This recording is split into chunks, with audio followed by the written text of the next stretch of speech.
ഹർഷയെ കരുവാക്കി എന്നെ വേദനിപ്പിച്ചത് ഇന്ദ്രേട്ടനും അമ്മയും കൂടിയല്ലേ? ഹർഷ ഇപ്പോ എന്നോട് ചെയ്ത തെറ്റിനെക്കുറിച്ച് ഓർത്ത് പശ്ചാത്തപിക്കെങ്കിലും ചെയ്യുന്നുണ്ട്. അവളോട് പക വെട്ടുന്നതിന് പകരം കൂടെ നിന്ന് ആശ്വസിപ്പിച്ച ഹർഷ പുതിയൊരു മനുഷ്യനായി തിരിച്ചു വരുവച്ച. അതും ഒരു മനുഷ്യന് കൊടുക്കാവുന്ന മധുരമുള്ള തിരിച്ചടിയല്ലേ അച്ഛ?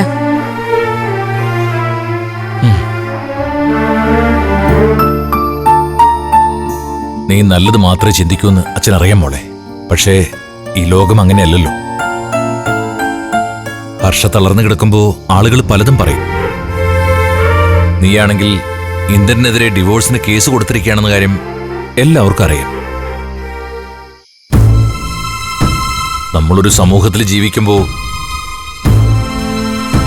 അവരിൽ തെറ്റിദ്ധാരണ ഉണ്ടാവാതിരിക്കാനും കൂടി ശ്രദ്ധിക്കണം. അച്ഛന്റെ മകൾക്കെതിരെ ഒരു സമൂഹവും വിരൽ ചൂണ്ടില്ലച്ച. പക്ഷെ എനിക്കെതിരെ തെറ്റിദ്ധാരണ പരത്തുന്ന ഒരു ചൂണ്ടുപലക ഒരാൾ സ്ഥാപിച്ചിട്ടുണ്ട്. ഇന്ദ്രേട്ടന്റെ അമ്മ. ആ ചൂണ്ടുപലക വിശ്വസിച്ചാണ് ഇന്ദ്രേട്ടൻ പോലെ ഇവിടെ വന്ന് എന്നെ ഉപദേശിച്ച് തിരുത്താൻ നോക്കിയത്. ദയവ് ചെയ്ത് അച്ഛനത് മുഖവിലേക്ക് എടുക്കരുത്. ഇപ്പോഴും അമ്മയുടെ ചരടുവലിക്കനുസരിച്ച് പ്രവർത്തിക്കുന്ന ഇന്ദ്രേട്ടനെ എനിക്കിഷ്ടമല്ല അച്ഛ. അതാ ഇന്ദ്രേട്ടൻ ഇവിടെ വന്ന കാര്യം ഞാൻ അച്ഛനോട് പറയാതിരുന്നത്. ഇന്ദ്രൻ ഇവിടുന്ന് തിരിച്ചു പോകുന്ന വഴി എന്നെ കണ്ടിരുന്നു. പക്ഷേ അവൻ നിന്നെ കുറ്റപ്പെടുത്തി ഒന്നും പറഞ്ഞില്ല. നിനക്കൊരു പേരുദോഷം ഉണ്ടാവുന്നതിലേ അവന് വിഷമമുള്ളൂ. അതിന് വിഷമിച്ചതുകൊണ്ട് കാര്യമില്ല അച്ഛാ.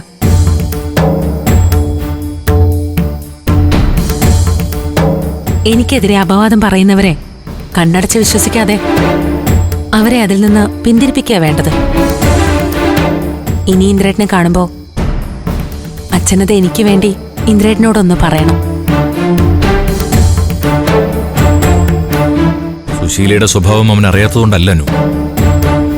അവന്റെ അമ്മ എന്തും ചെയ്യാൻ മടിക്കാത്തൊരു സ്ത്രീയാണെന്ന് അറിയാവുന്നതുകൊണ്ടുള്ള ഭയമാണ് അവന്. അച്ഛാ, ആ ഭയമാണ് മാറേണ്ടത്. അത് മാറാത്തിടത്തോളം കാലം ഇന്ദ്രേട്ടനെ അംഗീകരിക്കാൻ എനിക്ക് കഴിയില്ല. അമ്മയെ സ്നേഹിക്കുന്ന മകനിൽ നിന്ന് മകനെ സ്നേഹിക്കുന്ന അച്ഛനിലേക്ക് ഇന്ദ്രേട്ടൻ മാറേണ്ട സമയം കഴിഞ്ഞിട്ടുണ്ട് അച്ഛാ. ഇനിയും അദ്ദേഹത്തിന് അത് കഴിഞ്ഞില്ലെങ്കിൽ ഭാവിയില് വിച്ചുമോന് പോലും അവന്റെ അച്ഛനെ വേണ്ടതാവും.